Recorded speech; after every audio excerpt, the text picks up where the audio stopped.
to our session on creating next-level visuals for the ultimate flight shopping experience. The increased adoption of visuals is pivotal to creating experiences flight shoppers actually want to see. So today we will explore how to best showcase offers with visuals to create the ultimate modern shopping experience. We'll go through the results of our recent Flight Shopper survey, and we're also going to hear from Seth about the success Spotnana is seeing with visual content in their travel as a service platform. We hope this session will show you some best practices around visual content and how it ultimately benefits the end booker who is increasingly demanding visually enhanced shopping experiences. And as a quick reminder, feel free to submit questions in the app at any time. Before we dive in, we'll do some introductions. My name is Alex Snape. I'm a senior content strategist at ATPCO, and I've been working with airlines for over 7 years on creating visual content, which brings the passenger experience to life in the booking flow. Seth? Hey everyone, Seth Anagnostis. I'm Director of Content Partners with Spotnana, based out of New York City. I oversee our strategic work with airlines, and I also have great pleasure to be on this stage as a very proud ATPCO alumnus, so it's great to be back as a part of the ATPCO community. As you'll hear as I get into the content, we work super closely with ATPCO in a lot of different ways, and it's really critical to our business, so I'm looking forward to diving into that with you. Thanks, Seth. A quick refresher on RouteHappy. We heard earlier during the AI panel about visual data being as important as all other types of data. Oh, and that's what we're going to talk about now. And if you were in our RouteHappy refresher session yesterday, this will be familiar, but to just kind of help contextualize the rest of the session, RouteHappy is really about empowering your flight shopping workflows by communicating targeted information, messaging, and visual content about the fares, products, and services for an airline. So amenities are the text only. So they talk about the in-flight experience. They're standardized for all airlines: meals, beverages, Wi-Fi, entertainment, power, some of what we just heard about in the last presentation. The UTAs, those are universal ticket attributes. Those talk about the, again, standardized text only, customer-friendly information about change, cancel, refund, seat selection. And then UPAs, which are universal product attributes. We talk about visuals, that's really the content type that we're referring to. And this is where the airlines really have the ability to customize this type of content, right? So this combination makes up RouteHappy, and it enables you to create that modern booking experience, right? So offer presentation, product branding, and more. Remember, the need for your offer to stand out is no longer a luxury, but it's a necessity, and we'll show you why. But first, let's hear from you. How much do you think visual content matters for your customers? So again, if you open up your app and go to the poll section, you can respond to this. A lot, it's critical to a sale. Somewhat, it's a perk but not critical. Not much, they're fine but necessary, or not at all, I don't see the point. So yeah, it's glad to see that a lot of the audience is already in agreement about this being critical to a sale. So we'll talk a little bit more about why that is, and for those who might be in the somewhat, or the not much, or the 1% and the not at all, hopefully this will convince you otherwise.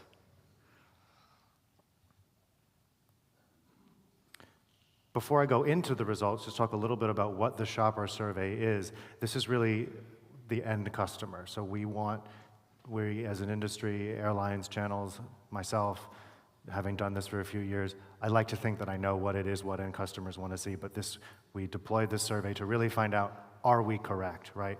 In order to help us learn more about their needs when it comes to shopping and creating content that hits the mark, this is how we do that, right? So we know that flight shoppers are not just shopping for flights, they're shopping for everything. They're on lots of different websites, Amazon, Google, they're booking tickets, they're booking hotels, and the experience they're getting on those platforms is very highly visual, and not just static images. They're seeing videos, they're seeing 360 tours, but when they're looking at flights, the experience is much different. It's still very much focused on price and schedule.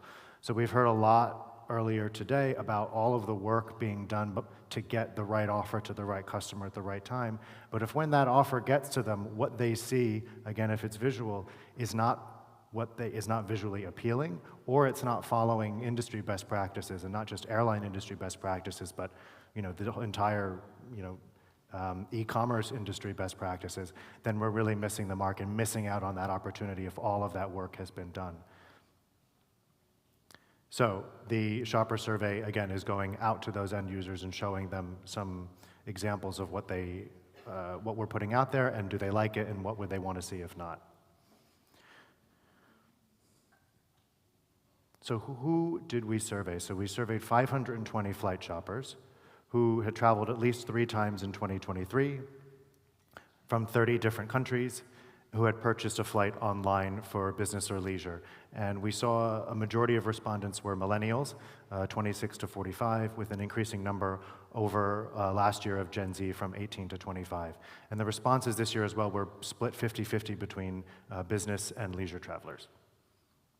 So what did we learn?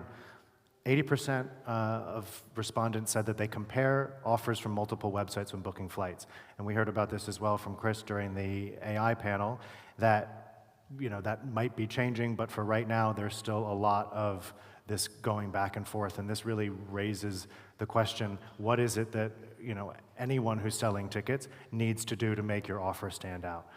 With these stakes so high, how do you ensure your offers don't get left behind? What influences these flight shoppers to actually make that purchase? And having that consistent experience, regardless of where you look, whether it's OTAs, metas, corporates, airline direct, whether it's mobile, we have a stat on mobile later. If you're getting different types of information, it creates this inconsistent experience, and then you're likely having to go somewhere else to find it, right? Which slows down the booking flow, and people might not be getting to that purchasing decision as fast as we'd like them to. We also learned that 40% prefer to see 4 to 6 images in a carousel. So the image here is, think about your Googles or your Amazon or Instagram, where you're kind of scrolling through those images. Sometimes for a very inexpensive product, there'd be like 50 images and 40 tours. Like, is that the right amount? We think with flight shopping, the sweet spot is 4 to 6 images. So we showed the respondents 4 different booking flows, and with different numbers of images in them. So about less than 3 images, 25% they preferred. 6 to 8 were 20%, and 8+ images were 15%. So the highest preferred 4 to 6, and this is where we think the sweet spot is. So if you're an airline who's thinking about creating this content, think about what are the 4 to 6 things that really make you stand out against your competitors. And if you're a channel and you're looking to integrate this, right, what is the kind of space you're giving to the visual content? We also looked at, as I said, we differentiated a bit between business and leisure. Since I'm up here with a corporate booking tool, I thought I'd highlight this stat, which is that 57% of business travelers prefer booking on mobile when shopping for a flight. It's not a huge number, but I did think it was important to emphasize, especially compared in the past when we've asked questions about mobile, the number has gone up quite a bit. And it goes back to that point of that consistency that you're creating across the booking flow. So you want to be showing images and information about what somebody's purchasing regardless of where they're making that decision. This was really interesting, and this was the highest number in our whole survey in terms of when we asked people what types of content they wanted to see. 83% said that they wanted to see a 360 tour of the aircraft or cabin when selecting a seat. So we asked this question by showing a similar example of the one you see on the screen in a seat map, and the response was not that surprising, but it was very reassuring. We've asked about this a few times before during customer events, and the response has been good, but this really proved that this isn't just something that we as an industry think is a good idea, and that a lot of airlines are actually already adopting. We went out and looked at how many airlines have already creating 360 tours, and a lot of them are, but a lot of times it's hidden like 3 or 4 clicks into an airline website that you only get to if you either know where to look or you get lucky, right? Let's surface that in the booking flow or when you're selecting a seat so that you can see not only all of this hard work that airlines are already doing to invest in showing customers this level of their product, but let's surface it in a place where it matters the most, which is when they're making that purchasing decision. little bit about branded fares. So 70% said they were more likely to upgrade from basic economy to main cabin if they were presented with visuals, images of that offer, right? So this was from our last year's survey, but they were a big theme as we want to start attaching visuals to this sort of upsell content, not just from economy to premium economy or premium economy to business, but between fares, because a lot, again, as we saw in the last presentation, there are differentiators that you can show visually, right? If your boarding priority is the advantage you get with the next fare up, you can show somebody getting onto an empty plane with a bunch of empty overhead bins that is going to sell that experience more than a text that says priority boarding next to 5 other bullets, right? So you as the airline get to choose what's the thing you want to call out, and you can visualize that and really make that upsell that much more likely. And then back to seats, more than 80% said that they have paid to select a seat when selecting a flight. So, it's good to know that people are already doing this, right? It shows that it's not that big of a jump to think that they would pay slightly more for a better seat if they knew, for example, that row 15 had extra legroom.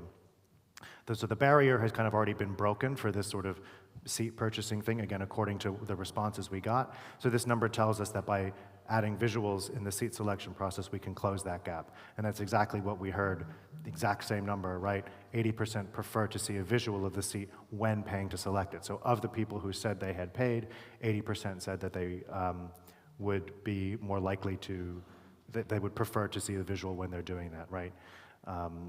So this is really encouraging considering the direction that we're heading, not just as ATPCO, but as an industry, right? Seats are one of the highest, I think, either before or next to baggage in terms of ancillary revenue, but it still lags a lot in terms of what you're actually seeing when you go to select that seat. A lot of booking experiences, you see $50 for an extra legroom seat, but you don't actually know what it is that you're getting with that. So this is the opportunity to really take advantage of and take advantage of that revenue as well.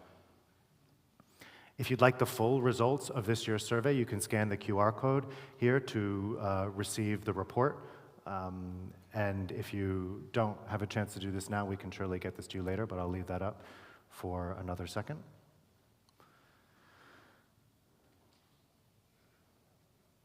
And finally, our call to action is to talk to us about how this information impacts your rich content, right? If you're already a subscriber, and how this could help if you're not.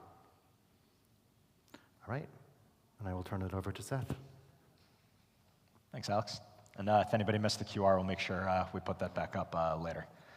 So in the spirit of visual content, wanted to walk you through visually, before Alex and I get into a bit more of a conversation, how Spotnana uses ATPCO's content, particularly Route Happy content, in our booking flow. You'll see it's a very visual, modern, immersive experience, but in order to have that really be digestible, we wanted to first tell you a little bit about what we're doing at Spotnana and how we think about content more broadly, with visual content as a key part of that. So what Spotnana is a new category in the travel industry. We are a travel-as-a-service platform. So what that means is that we are an end-to-end tech stack that is built natively in the cloud. So we were just founded in 2020. So being a young company, that gives us the advantage of being able to create something from scratch, and as our founder often said, fix some of the plumbing that doesn't work. He owned a company previously where he ended up running into a lot of challenges when he was trying to innovate in the travel space. So in order to enable that to happen, we built Spotnana, which consists of a platform with the elements that you see here on the left. So it's an online booking tool where corporate travelers can book their travel. It's an agent desktop where travel agents are able to actually service the traveler, seeing the same thing that the traveler sees. So often in corporate travel, agents are using actually a different tool, different setup than the traveler themselves is. So we instead give the agent the ability to see all of that content and then a lot of information about the traveler because of these next components, which is the booking engine and the system of record. So the system of record at Spotnana, it's kind of our not-so-secret sauce. It basically means that all of the information about the trip and the traveler is stored within our own database which means that all of the data, all of the information about the person's past trips, all of their preferences, all of their corporate travel policies, anything negotiated for them, it all lives within that profile. So the agent's able to actually see the traveler as a person, not just as this particular business trip that they're taking. And having that system of record also allows us to be an open platform. So basically, Spotnana's goal is to give great infrastructure to the industry, but then allow other companies to build on top of us and to innovate. And you'll see a key element of that is that we offer Route Happy content as our visuals to that full ecosystem. So when airlines work with ATPCO and we ingest that content, it's not just going to Spotnana and the corporations that work with us, but also the users of our technology. The content engine is a key part of that, which we'll get into in a second. So the way this platform works is it is a single global platform, so there aren't multiple instances of Spotnana in different countries. It doesn't need to be a multi-phase rollout when we're rolling out the technology for a new corporation that's using the platform, but rather it's a single instance, which allows us to bring on new companies a lot faster and also gives travel managers a lot more power for how they manage their program. So the way that we do that is we started by actually building a TMC, a travel management company. We basically said if we want to build technology that is so new that all of these different types of companies that you see on the right are going to actually trust us to use it, we said we need to, to use the phrase, eat our own dog food. We need to show that we know what the pain points are, we are able to hear customer feedback and make sure that everything works and looks the way that it should. So we built the TMC in order to do that. You'll see we've gotten a few really great clients. We're in the hundreds at this point.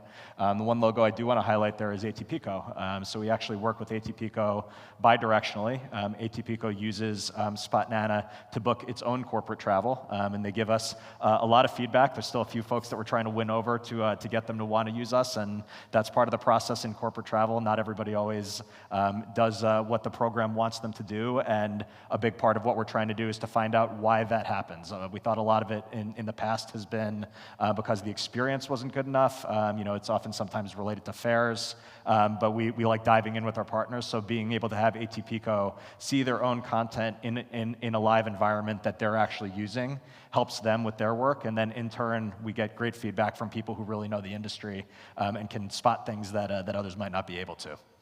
So that's our direct sales ecosystem, but the real goal of Spotnana, there's a lot of great companies out there that work directly with corporations and provide them with travel agency services and working with them to provide the online booking tool. But where we take that a step further is the goal to be a travel as a service platform, which is really serving this channel partner ecosystem.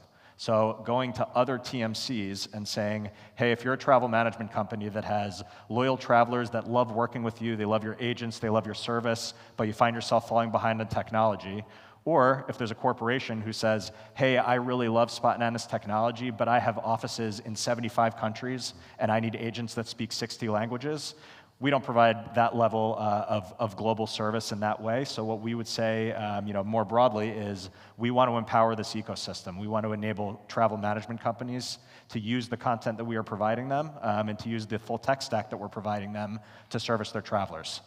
We also work with suppliers in really creative ways. You see Qantas and Marriott, they have small and mid-sized business booking platforms, so they're actually ingesting their own Route Happy content, in Qantas's case, that comes through us for that platform. And then tech providers as well. So you see some non-travel companies, like in the expense and corporate card and meeting space, that want to be able to offer travel as a part of what they do, and so they integrated Spotnana in order to do that. So where that all translates is a key component of enabling all that to happen is our content engine. So we believe in Spotnana in trust and transparency. So we think a reason in the corporate space in particular that a lot of travelers choose not to use their corporate booking tools because they don't trust it. They think, as Alex showed in the visual earlier, that they're an expert and they can find a better deal elsewhere. Sometimes they can find a better deal elsewhere. We want to make sure that doesn't happen, and part of what we do in order to enable that is to plug into all different content sources that we feed into Spotnana, where we then aggregate all that content, deduplicate it so that the user isn't seeing the same flight 7 times, but is rather just seeing a set of unique offers for every given flight, and then we present that to the user in a really visual way so that they know that everything that they see can be booked, and they can also even see flights that they are not allowed to book. So that's a key part of our philosophy with content, that we want to show visuals even for something that the traveler is not able to actually go through and make the booking on, because by giving them that information and graying it out, we call this show don't allow, and telling them, you can't book this, but here's why. It's because your corporate travel manager said that it's not good for our company's best interest based on the way that we travel to book a flight that is non-refundable and non-changeable and with no seat selection and no checked bags. But we want the traveler to know that it's there so that they say, okay, like it's not just a content issue where I'm not seeing it somehow. There's a reason why that's not happening. So the key component here is, with so many different content sources, bringing in so much content into the platform, is we need a way to ensure that travelers can really understand the different offers. So that is why we use at Spotnana all the different forms of route happy content that ATPCO offers. This includes the amenities that you'll see here on the left. This includes the UTA, the ticket attributes for all brands and content sources, which is especially important, as we'll talk about NDC in a minute. This includes all of the images from the UPAs, which then the user can then expand and see a carousel that includes text accompaniments that gives the context of what each one means. Obviously, if you're shown a seat, you probably don't need me to tell you why I'm showing you a seat. But if there's a message that's really important about what you're buying or value that you get, sometimes a visual with accompanying text is really the only way to do that. So we show that carousel. And then ATPCO's newest amenity as well of CO2. As part of our open platform philosophy, there are a number of companies out there that provide CO2 data. If a corporation wants to use a different source of that data, we can swap that out. But our belief for everything else is ATPCO is the honest broker in the industry for this. We're all here because we trust the content that they're going to deliver to us, and it's always accurate. So we really just plug into that content specifically for this part of the booking flow, and we get some great user feedback that we'll talk about in a moment. So I'm going to take a seat now, and then Alex and I are going to talk through a few more topics in depth, and we should have a couple minutes at the end for questions. Thank you. That was great, Seth. So yeah, you talked about the integration that you've done so far. Why did Spotnana prioritize placing visual content sort of front and center in the booking flow, especially based on the specialized platform and enabling those other companies to leverage that tech? Yeah, so foundationally, this kind of, from the earliest days of Spotnana, we didn't evolve to this booking flow. This is how it looked from day one. Our founder really believed in showing all the information that you can get about the flight from the very beginning. Where now we're able to just kind of tweak how the display works. But we thought you can't say that you are modern technology for the industry to build new solutions on top of, but then not have the most modern visual content to enable that. We also philosophically knew from what I was discussing about the content engine that the industry was going to evolve to need to have content that is more complex. We obviously in the last number of years have evolved to having more options for branded fares, but now in particular with the rise of NDC, and that's a huge part of our content strategy. We like connecting directly to airlines so that we can maximize anything that they build into those APIs. We want to be able to consume that and offer it to our travelers. And so as that goes on, and as airlines in particular become more advanced, we know that we want to be able to help the traveler understand all the cool things that the corporation negotiated for them. Right. And by having the visuals that accompany that, it helps the travel manager give messaging that explains, hey, look at all the cool stuff that you can get when you actually book through the tool, as opposed to if you're going somewhere else to book it, you're not only not going to get that, but even if you did, you probably wouldn't really fully understand it. Yeah, and that's something that we're looking at too at ATPCO with the route happy content, is how can we make it match that level of information and benefits that are specific to a corporation working through a specific channel and a specific airline, right? So really good to hear that that's a need on your side as well. I mean, you've spoken so much about the advantages, but are there any others in particular that you would highlight of this visual approach for both the traveler and the airlines too? Yeah, I think so. Airlines, one of the things that we love and that I love about my role at Spotnana is a lot of my discussions with airlines are about, okay, if you have a company that is working with top travel programs. So we have Walmart as a direct customer. We have a number of other Fortune 100 customers, either directly or through TMCs that partner with us. And those corporations that are spending hundreds of millions of dollars on travel in some cases now have a modern platform where they can ingest it. Does that change the way that you might want to behave as an airline? Does it cause you to innovate differently? Does it cause you to want to have conversations like the type that we're now starting to have as like a three-way conversation between us and the TMC and the airline is what kind of custom offers can we create? So airlines have gotten good in the last couple of years at saying, hey, here's a static bundle that I offer through NDC, but the conversation we're really excited to have in the coming years is, are there ways, given that like everything is in the Spotnana system of record, so you have the profile, you have all the information about the policies, you have all of the information about the employees right within the same system.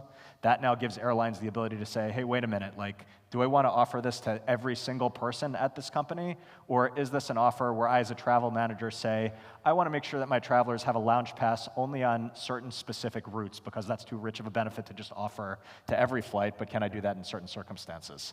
And so we have airlines that are starting with us on when it comes to those bundles that, like Lufthansa Group has one example. They have green fares that they sell through Spotnana.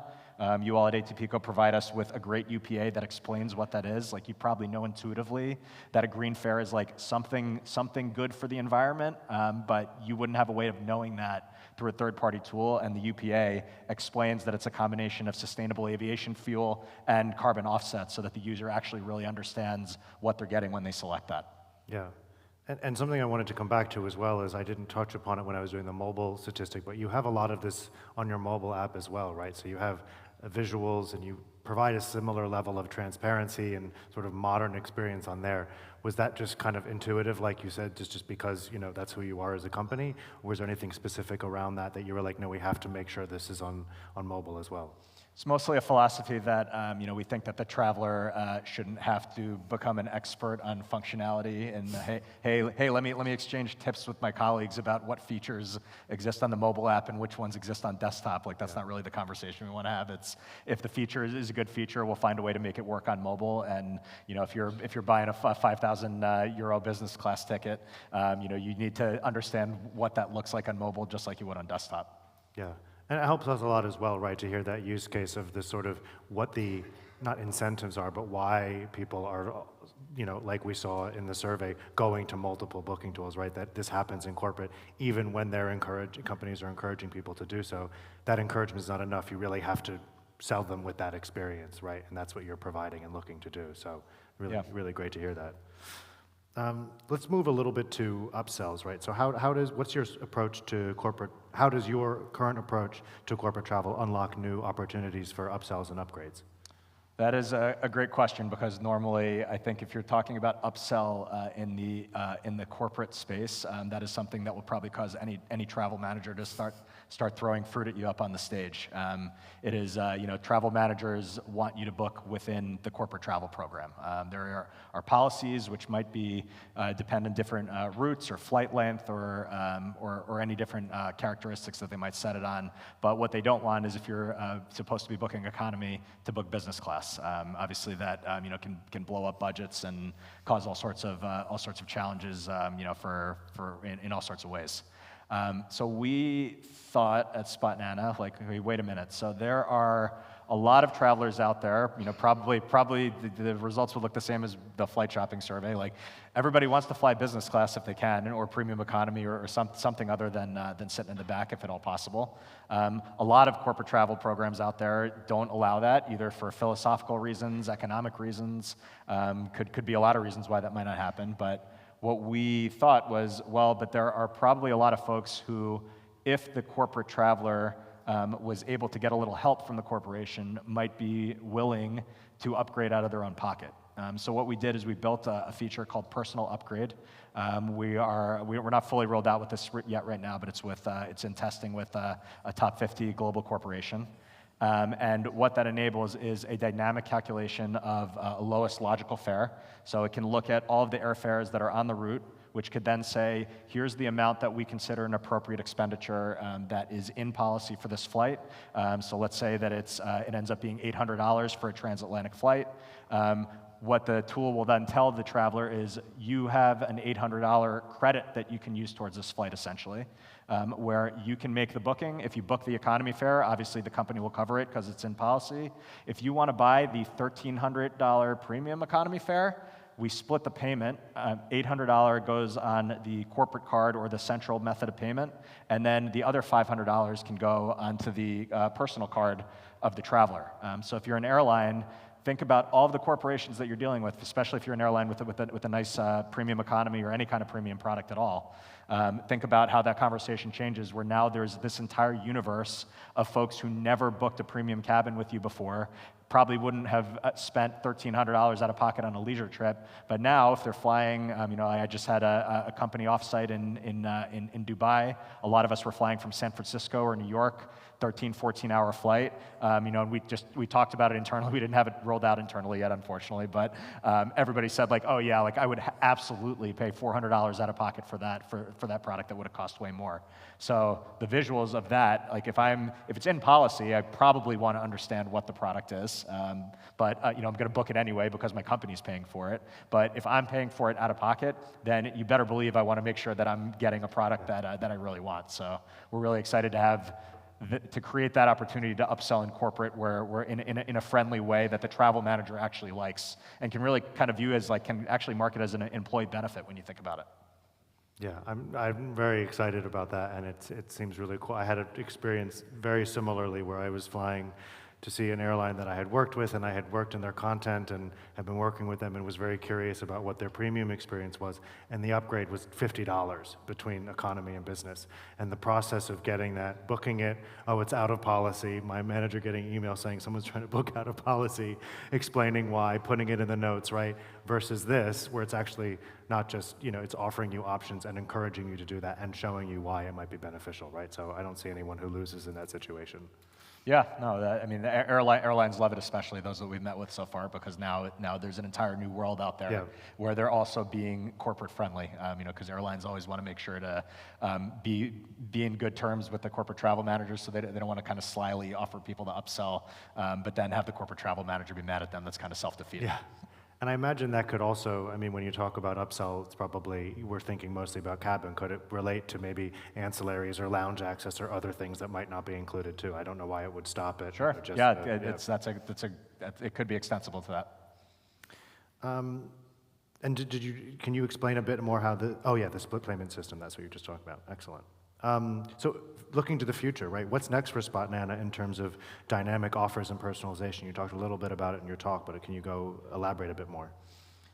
Yeah, this is a great part of our partnership with ATPCO, because if there are new types of content that need to emerge, you guys are spending all the time thinking about that. I know we saw some 360-degree tour stuff. We have not yet integrated that, but as long as that isn't taking us weeks and weeks of engineering effort, like of course we would want to show that kind of content. So we will of course look to consume whatever new offers ATPCO has. We are really thinking a lot in terms of the world of NDC. We think connecting directly to airlines, because a key component of the Spotnana offering is we think that the modern traveler wants to be able to self-book and self-service, not just do the initial booking, but also be able to quickly change a flight on their app or deal with irregular operations in the event of a cancellation.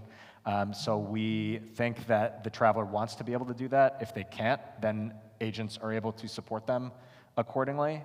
But as we build out those NDC APIs, there are going to start to be more and more things that are particularly unique. And just in the last few days, American, for example, rolled out a corporate experience program where you guys somehow created a UPA for that within like 3 minutes. I haven't even been able to ingest it yet because I haven't checked my emails while at the event.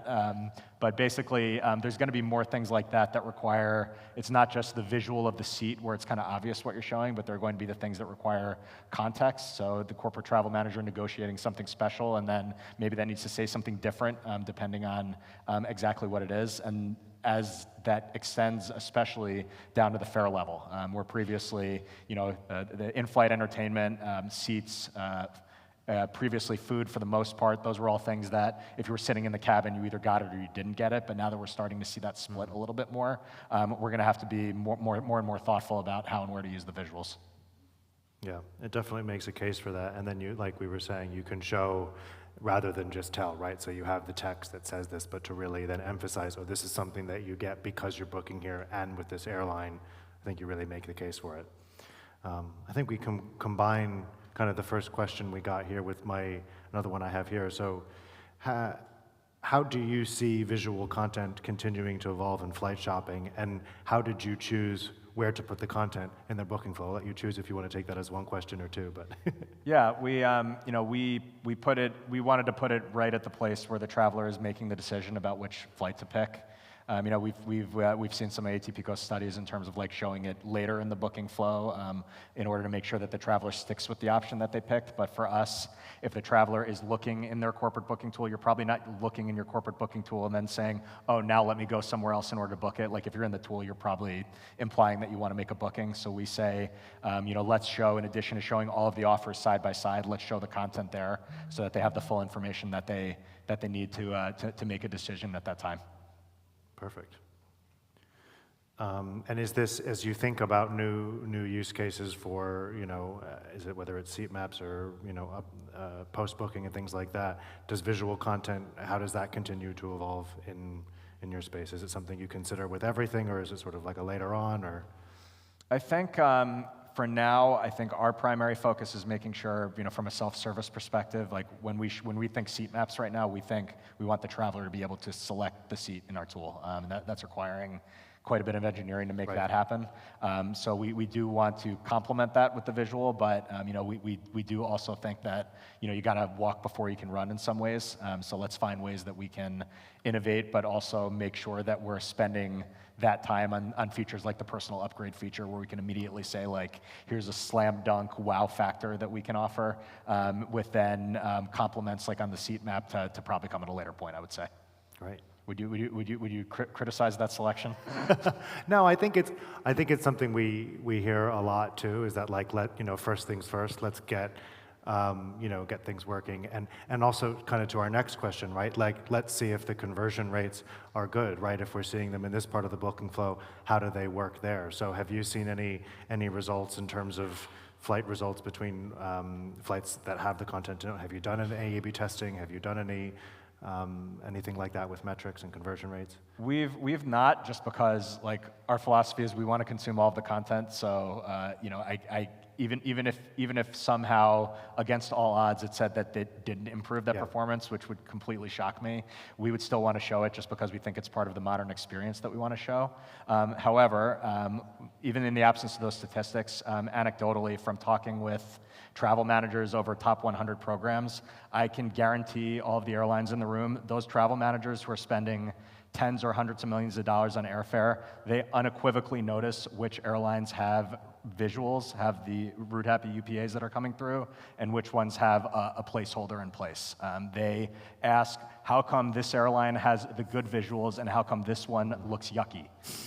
Like conversations like that happen all the time. They even get down into the weeds with us where they say they actually want to now be able to control what visuals they are displaying to their travelers. One travel manager is very passionate about not showing his travelers what a picture of a cup of orange juice looks like. He doesn't like that one. He thinks it's not relevant. And that's something that we will want to think about over time, where if the airline is providing a very full set of visuals, do we need to show everything? Or as your survey showed, do we want to either be more selective in terms of what we're showing so that they always know that the visuals will be relevant? Or maybe in the future, potential collaboration opportunity between us. Is there a way where the corporation could say, like, hey, for me, I want to make sure I'm only showing the seat because of whatever philosophies I might have about my program. So I think the conversation is definitely there. We are starting to now bring ATPCO into some conversations that we have with corporations because they want to talk to the source. They don't want us as the middleman to that content. They want to actually have a say in how that works. And obviously those are some of the biggest spenders on many of your airlines. So we take those chats pretty seriously. And I think it's really good you say kind of philosophically this is something that we should be doing, right? We've initially launched the survey because we had a lack of conversion rates and metrics. A, because there's so many factors that go into it, and we don't own them, it's hard to get them. So we wanted to show and prove, like, oh, this is what people want to see, regardless of whether it has the conversion rates that you're looking for. This is something that you get no matter where else you buy anything. It shouldn't even be a question. Yeah, it's like So- it's like funny, right? It's like you literally buy anything online. Yeah. You could be booking a 1-star hotel, and they'll show you a picture of like, look, a clean, warm bed. You know, nobody's questioning why it's there. Yeah. It's somehow unique to this space. Yeah, for sure. All right, next one. For NDC offers created by the carrier, does Spotnana add the route happy content, or do you expect carriers to include it in the offer? It's a great one. That is a great one. Does ATPCO have a perspective on that? Let me Like, think. I actually don't. I don't know which would be considered the leading practice. Intuitively, right now, I'd probably have to check with our product folks on this, but I believe we make a separate call to Route Happy and then do that matching. To me, that probably introduces Yeah. some degree of, maybe it sometimes doesn't match.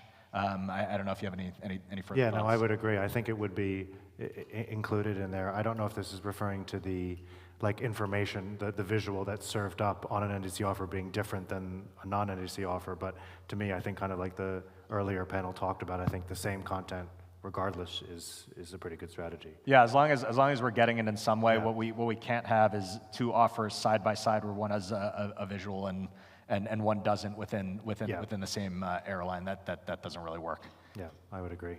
Yeah, With the thanks. change of consumer behavior and the move to AI agents, do you see the role and importance of visuals changing? That sounds like a great question to debate at the reception tonight. That is, I think it probably will change over time. The way that we're really thinking about it is how do we empower different constituents in our ecosystem. So as one example, since the Spotnana agent is using the same platform as the traveler, the agent, one thing I would love to do, and I've chatted with our product team about this in this space, is there a way where we can enable the user to be able to say, hey, instead of calling an agent to change this, since I can self-service in the platform, can I also then see the visuals associated with the flight that I'm changing to? Yeah. Is there a way to call up our chatbot and say, hey, I forgot what my business class product looks like tonight. Like, is it the one with the door? Is it the one without the door? Can we use that? So I think that's probably like a very kind of V1 use case. I'm sure ATPCO will have a lot of thoughts in terms of as offers are created dynamically and where you might have to say different things or Right. show different visuals in very specific contexts. That seems right up your guys' alley. Yeah, absolutely. If not, I just put it on your product roadmap. So Yeah, have thank you. fun with that. Thank you. Our work is cut out for us. All right, well, I think that was all the questions we had, and we're almost up on time, so thank you so much. And yeah, enjoy the rest of the day. Thank you. Thanks everyone.